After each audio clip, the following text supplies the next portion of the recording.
اللهم صل وسلم وبارك على سيدنا محمد اشرف الخلق اجمعين صلى الله عليه وسلم. ان شاء الله النهارده حلقتنا مميزه جدا.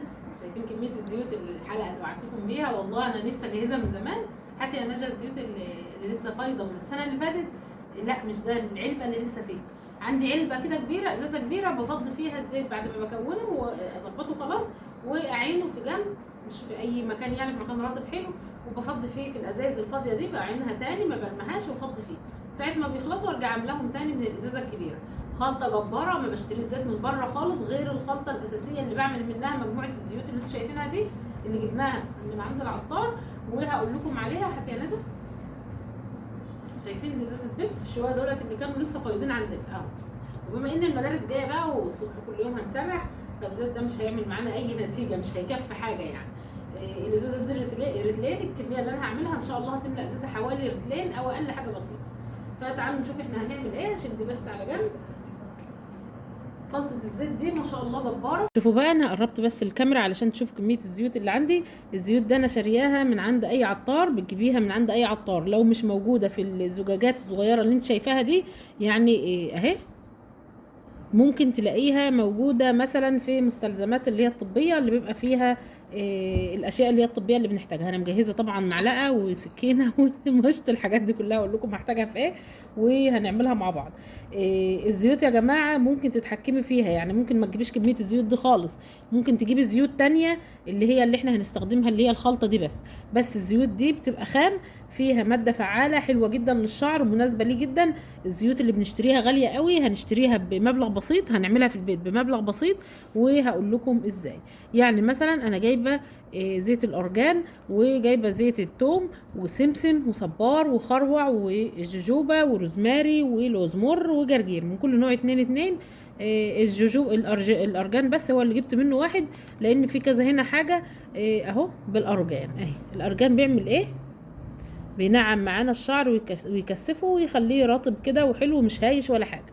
فطبعا الخلطه دي هنحطها مع بعضها.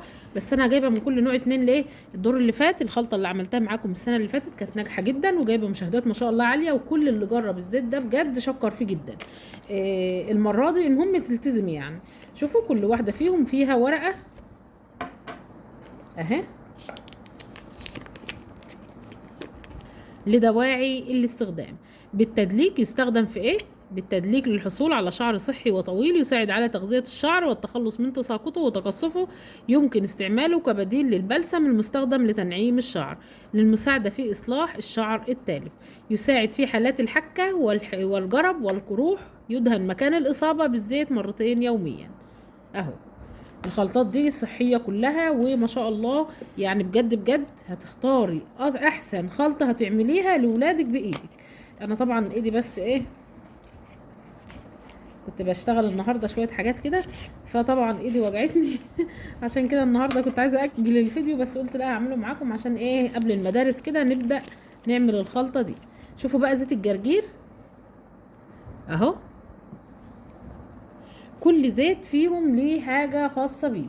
يعني زيت الجرجير بينعم معانا الشعر اهو، ويمنع سقوط الشعر، وبيخفف حب الشباب كمان، يعني لو هتدهنيه على الوش. وطبعا لأورام الروماتيزم ممكن تدهني بيه الرجل كمان. يعني كل زيت فيهم ليه الحاجة الخاصة بيه. تعالوا نسمي الله. بسم الله الرحمن الرحيم. شوفوا الزيت الكمية بتاعته حلوة مش قليلة اهي. ده زيت اللوز المر. هفضي كل الزيوت. هات الباسكت جنبي يا ريج عشان ايه افضي فيه. وادي اللوز التاني.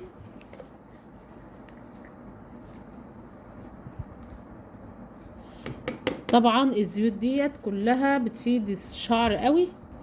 انا فتحت كل الازاز زي ما انتم شايفين عشان وقت الحلقه بس ما يطولش اهو.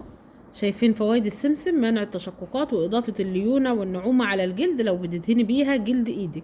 لو بتستخدميها في طبعا في اللهم صل على سيدنا محمد. زيت السمسم ممكن تستخدميه في السلطات، يعني في الاكل كمان. زيت السمسم ممكن تستخدميه على الشعر، حلو جدا جدا، مغذي للشعر والفروه الراس، حلو جدا بجد. كل زيت فيهم ما شاء الله ليه استخدام حلو جدا، مش شرط كله للشعر ولا حاجه. ادي زيت السمسم اهو. انا بس عايزه اشوف اللون بتاعه نفس اللون بتاع كل واحد ليه لون. ده اصفر شويه اهو. هفضيهم كلهم بنفس الطريقه، كل الكميه اللي معايا. انا معايا 2 من كل نوع. ده الصبار. طبعا انا الفيديو اللي قبل كده اللي في القناه يوميات في بيتي انا عملت معاكم، شوفوا ده زيت الروزماري، ريحته حلوه جدا. ريحه الروزماري طلعت جدا ساعه ما فتحته. هفضي كل الزيوت وهرجع لكم تاني. كميه الزيوت من كل نوع 2 معانا بقى. انا فضيت كل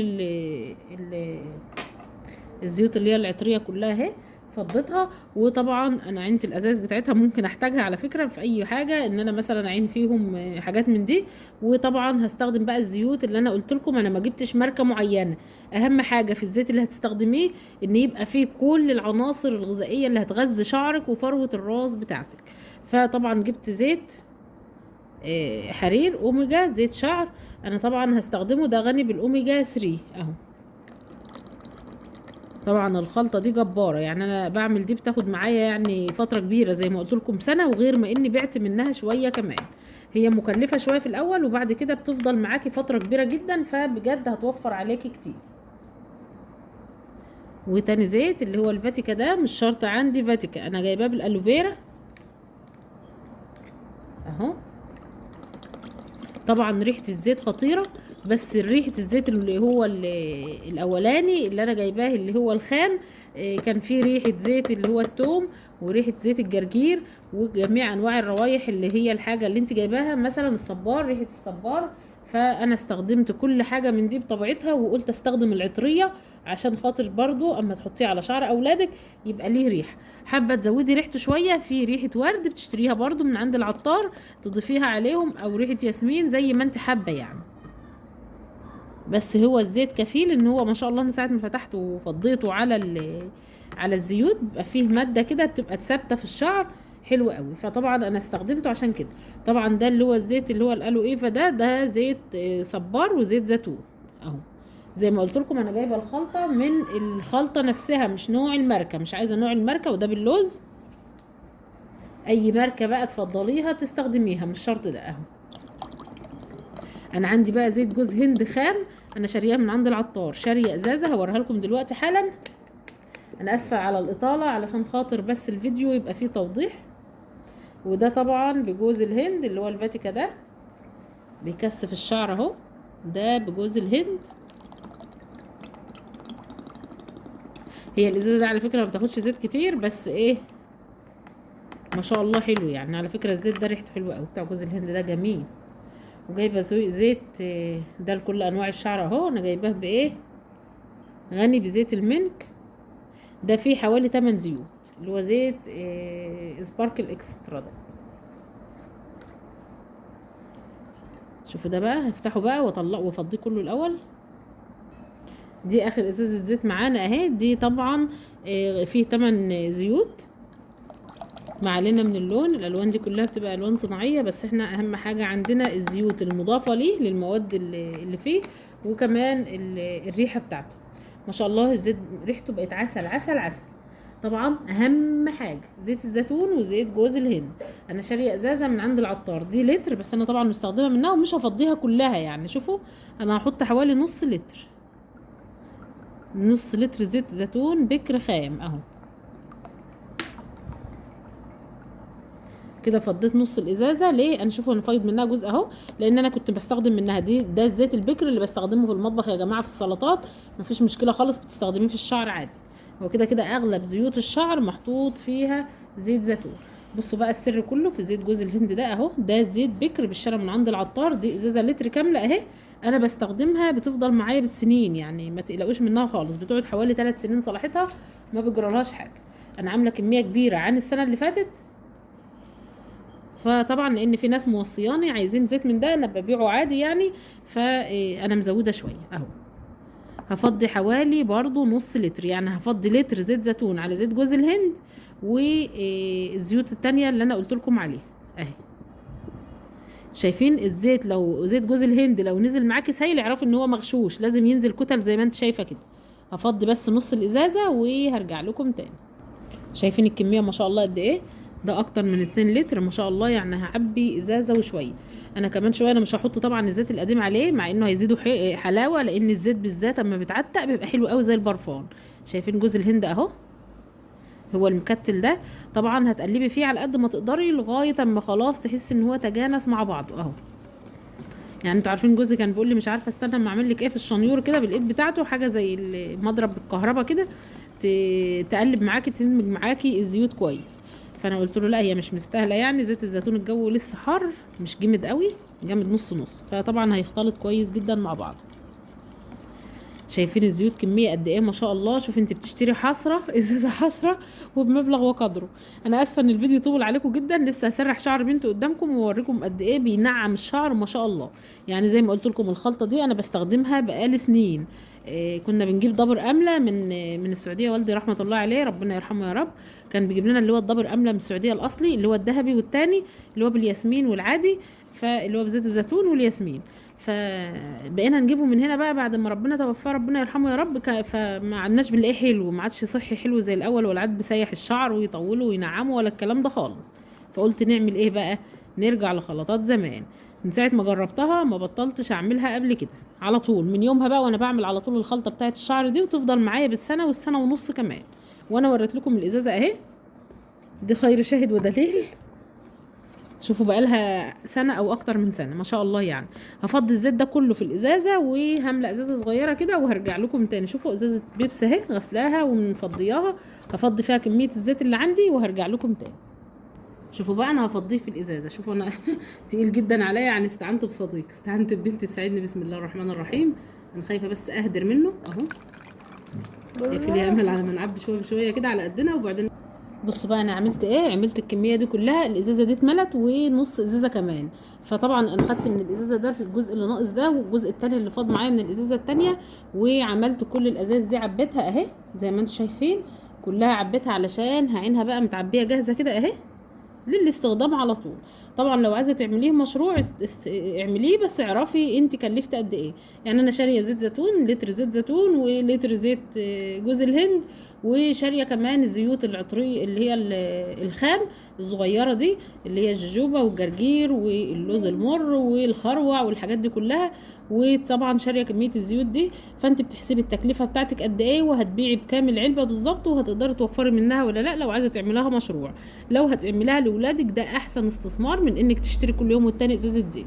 شايفين الكميه اللي انا عملتها؟ عملت كميه زيت مهوله اهي. انا عندي ما شاء الله 3 بنات بيكفيهم السنه ويفيضوا زي ما قلت لكم، وفايض معايا كمان الزيت ده الكميه دي كلها. ان شاء الله اما اجي اصور معاكم خلطه الزيت الجديده واضيف لكم شويه تكات جداد كمان، زي كل سنه بزود شويه تكات كده، واقعد ابحث كده عن الحاجات المفيده للشعر.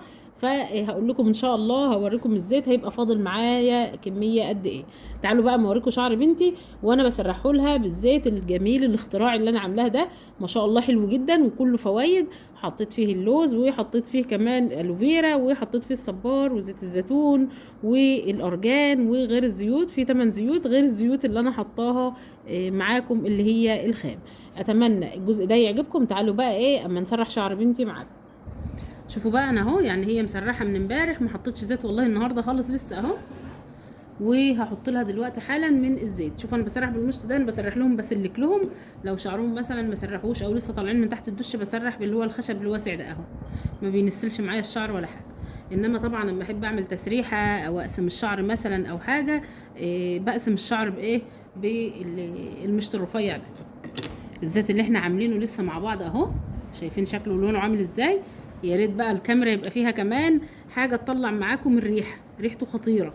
كميه الزيوت اللي احنا حاطينها ريحته خطيره. ادي الزيت اهو، بسم الله الرحمن الرحيم. بتدلكي بيه شعر بنتك كويس قوي او شعرك اهو. ولسه هدلك الفروه كمان. على فكره المره دي ممكن مره يوم ويوم، يعني مش شرط كل يوم تحط زيت. لازم تبقي مسرحه يعني واخده دش كده ولا حاجه، وتبداي تحط الزيت ده بعد ما شعرك يشفشف كده، تسيبيه في الهواء شويه وبعدين تدعكي فروه راسك. شايفين اهو؟ اهم حاجه فروه الراس تدعك كويس جدا، عشان هي اللي بتغذي الشعرايه وتخليها تسيح معاكي وتبقى حلوه قوي، وفي نفس الوقت تطول معاكي الشعر وتفرده. اهو انا هكتفي بالكميه اللي انا حطيتها دي، وهبدا اسرحه معاكم اهو. شايفين انا ملفته الشعر قدامكم الوقت حالا، وما شاء الله الزيت حلو جدا، اختراع يعني بمعنى اصح، احسن من انك تشتري زيت امله. بجد زيت امله ده يعني كان الاول حلو قوي، والوقت ما عادش زي الاول برضو. فتجيبي زيوت عاديه سعرها مش غالي، وتعملي تركيبه في البيت صحيه لولادك وتغذي شعرهم. عايزه اوريكم بس اللمعه اللي في الشعر اهي اهي. شايفين؟ شايفين اللمعه عامله ازاي؟ اهي اهي ما شاء الله، بسم الله ما شاء الله. وادي الشعر من جوه كمان اهو اهو. اللمعه دي حلاوتها في ايه؟ مش لازم ابل شعري من هنا زيت كتير كتير ويبطع في الطرح وفي البندانات. انا امسك شعر ولادي من تحت كده من فروه الراس، ادهنه زيت وادعك في فروه الراس كده. اهم حاجه فروه الراس، لان هي اللي بتغذي الشعرايه وبتخليها ناعمه معايا. فروه الراس هي اهم حاجه. ادي شعر بنتي اهو، وطبعا بينعم الشعر جدا وبيطول الشعر، اقسم بالله بيخلي الشعر زي العسل. بس تداومي على استخدامه وتستخدميه بعد الحمام بشويه كده، يا دوبك شعرك يشفشف وتستخدميه. هو 3 مرات كفايه في الاسبوع، مش لازم كل يوم تحطيه. لو انت بتحطيه بالطريقه اللي بقولك عليها دي هيفضل معاكي في الشعر في فروه الراس، وهيفضل معاكي كمان على الشعر من بره، لان انت مشبعاه من فروه الراس اتغذت، وغذت معايا الشعرايه من منبتها من جذورها لسه كمان. ادي الشعر اهو، شايفين اهو ما شاء الله. الخلطه دي حلوه قوي. اتمنى حلقه النهارده تعجبكم، ويا ريت يا ريت لايكات كتير، وتشيروا الفيديو وتشاركوه مع اصدقائكم عشان الكل يستفيد من حلقتنا النهارده. والى اللقاء يا احلى عيله في الدنيا.